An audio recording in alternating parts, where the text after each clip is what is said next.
Do we have? I have Tyler King. Great. Thank you. You want to unmute, Tyler? Wonderful. There you are. Okay. Welcome. Hi. My name is Tyler King, and I'm a member of PMAR. I'm a realtor at Windermere Realty Trust and an unincorporated Clackamas County resident. I'm not speaking on behalf of PMAR or Windermere Realty Trust. These are my own personal remarks as a real estate professional and Clackamas County resident. I strongly support the 3 proposed amendments related to increasing the affordable housing density bonuses, reducing minimum parking requirements, and increasing the amount of housing allowed on certain commercial zones. The biggest issue facing the market today, in my opinion, is affordability. Market-wide in Clackamas County, prices have skyrocketed 20% from the same time just last year. In Clackamas County, where 70% of the housing stock is the most expensive form of housing, single-family homes, the first rung of the property ladder can be a real uphill battle for many buyers. Along those same lines, folks that are aging out of their homes have limited options if they want to stay in Clackamas County in terms of downsizing and aging in place.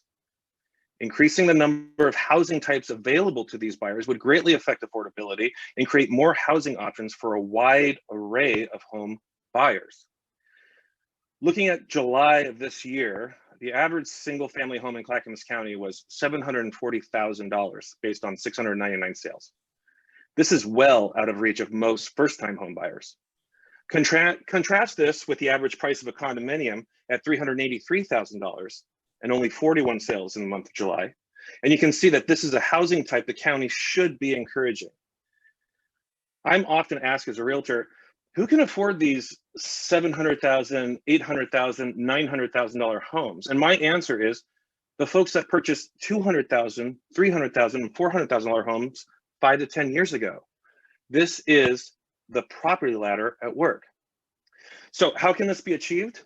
I say by making development flexible and feasible, forcing private developers to provide certain amenities such as parking, which eats up lots of space and lots of the budget, reduces the feasibility of larger scale condominium projects. Additionally, the only way developers are going to take advantage of any affordability bonus is if it pencils. Obviously not happening now. This amendment moves us in the right direction, where the bonus incentivizes developers to actually build more homes. 94% of all homeowners in Clackamas County live in single-family homes. It will only get more difficult for first-time homebuyers to get on the first rung of the property ladder, and more difficult for downsizers and empty nesters to actually stay in Clackamas County until the county uses the tools at its disposal to encourage more housing types, and thus making the county more affordable to a wider range of buyers. Flexibility leads to feasibility and hopefully more housing options for future and current Clackamas County residents. I really appreciate your time. Tyler, I have a question for you. Please go ahead, Michael. What's causing this demand? Are we having an influx of people? And are these people that are coming in here, from what I've heard you say, they're not capable of affording the housing that we have. So why are they coming here? This is a great place to live. I've lived here most of my life. Yes, the problem is we don't have enough houses for everybody. For example, I had some buyers that were going to move up here from California, not rich Californians, just regular Californians, and they wanted to be closer to their son and granddaughter that lived in Milwaukee. They said they like a condo, 2 bedrooms, 1.5 baths, something along those lines. And I said, hey, we got 3 options. We got the 70s stuff on Lake Road and Freeman Road. We have the stuff above the retail downtown by City Hall, and we have the over 55 stuff down Lava Drive. That was our options. They didn't end up moving here, but you know, there's a couple of sporadic townhouse developments. There's just not enough houses. And the thing is, the houses that are here are the average price in July was $740,000. So if we built more houses or more housing, then that would reduce the cost of the housing? Is that what you're saying? Or with this proposal here, we're talking about building more housing that costs less to live in. What's the difference in there? Well, I mean, we need to use every tool in our toolbox. Building more house, I mean, it's simple supply and demand. More housing will reduce the price of housing. That what we have is a shortage of housing right now. If you overlay that with affordability bonuses and things like that, we open up the opportunity for home ownership to more people. And so the folks making, 60% of the area median income, they become buyers. They get on the property ladder and can actually build some real wealth. If they're going to be renters their whole life, they're not going to be building this wealth. These are the same folks that only owns one car, and that's why it makes sense to have one parking spot per unit.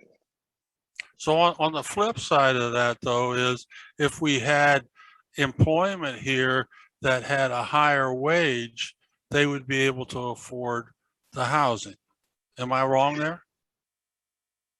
If you have more money, you can afford more expensive housing. Yes, I agree with you there.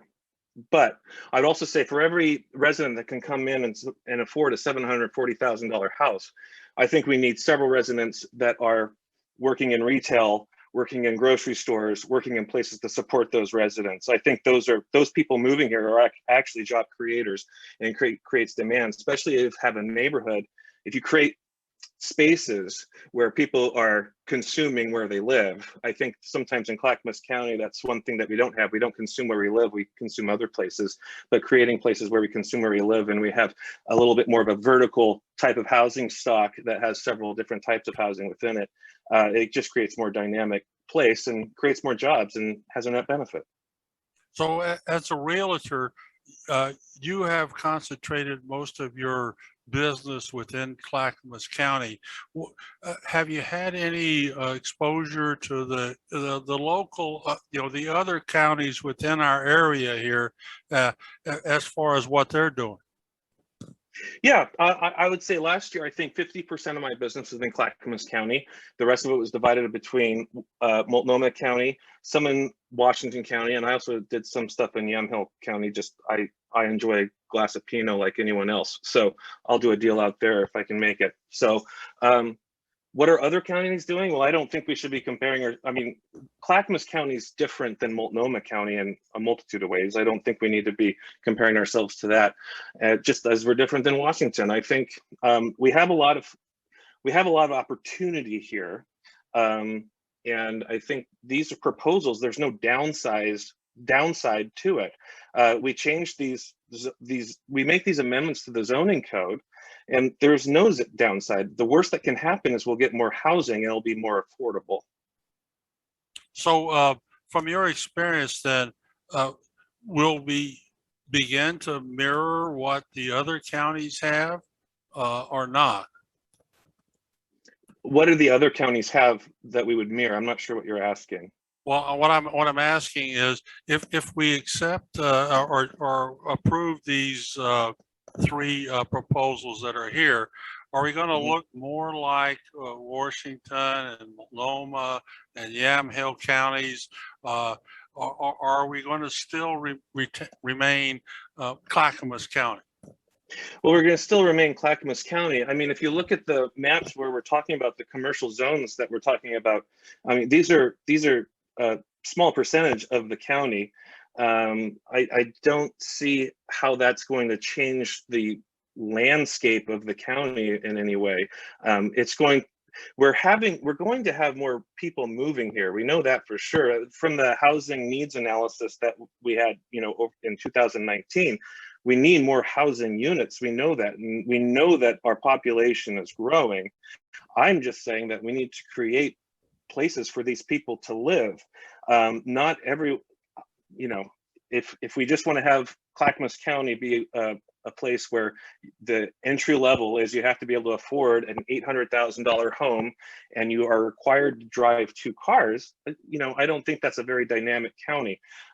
So I think we should be encouraging a diversity of housing stock, which we don't have right now. Like I said, 70% of the housing stock right now is single family homes, and 94% of home owners in Clackamas County live in single family homes. So I think that's a place we can work on and create some affordability without much downside at all, without changing the landscape of, what Clackamas County looks like. I fully understand what you're saying, Tyler. I moved up here over 20 years ago, and I like the way Clackamas County was set up, and that's why I'm here. And I'm a little concerned about making some major changes here. I can move out, but I don't want to do that just because I don't want to do that. I like it here, and changing the community is important to me. Well, Michael, I just want to say real quick, if these people are going to move here regardless, right? We already have congestion problems. I don't think we should encourage more cars to be in the same area that we already have. There's just not room for them. I guess I don't quite understand what are we going to turn into like a urban wasteland, which is like a concrete jungle? I just don't see that happening. The other thing you have to remember is these proposals that are in front of us, these 3 zoning amendments, you make these changes, real estate moves very slowly, especially development on the scale that we're talking about. It moves very slowly. Just getting developers in to do feasibility analyses and then figure out if they can get the permits, then getting the approvals, then breaking ground, then building. We're talking a very long timeline here. And, you make these changes, it's not all of a sudden we're going to have a bunch of buildings being built with no parking and we're concrete jungle along McLaughlin Boulevard. It's just not going to work that way. It's just not possible. Real estate moves very slowly. Michael, thank you so much. Did anyone else have any other questions for Tyler this evening? I don't see any raised hands. Any final? Okay. All right. Tyler, wow, thank you. Really appreciated all the facts and figures and comments and your participation, and thank you very, very much. Thank you. And Darcy, do we have We have John Sieling. Wonderful. Great. Hey, John, welcome. Good evening. I'm John Sieling. I'm a broker with Keller Realty, selling homes in Clackamas County. I'd like to read an excerpt from a National Association of Realtors report published today that offers some comments in support of all 3 strategies. First-time buyers are continuing to struggle in this market and are pushing rental rates higher as they give up on buying, according to NAR. The share of first-time buyers in July was 30%, down from 31% in June and 34% in July of 2020. It's my belief that priority be given to underserved communities and first-time buyers, which means more housing for people at lower price points, more townhomes, more condos, and more apartments. To do this, developers must be given incentives to build these types of housing profitably, or they will move on to other markets like Boise. They won't wait. Through your support of these code changes, you can seize the opportunity to create inclusive communities through human scale and shared space development that higher density accommodates. More housed people means more stable living situations, means more employed people, more people going to school, more taxpayers, and fewer people on the street. I encourage you to boldly push forward all 3 strategies, and thank you for your time. Thank you, John, very, very much.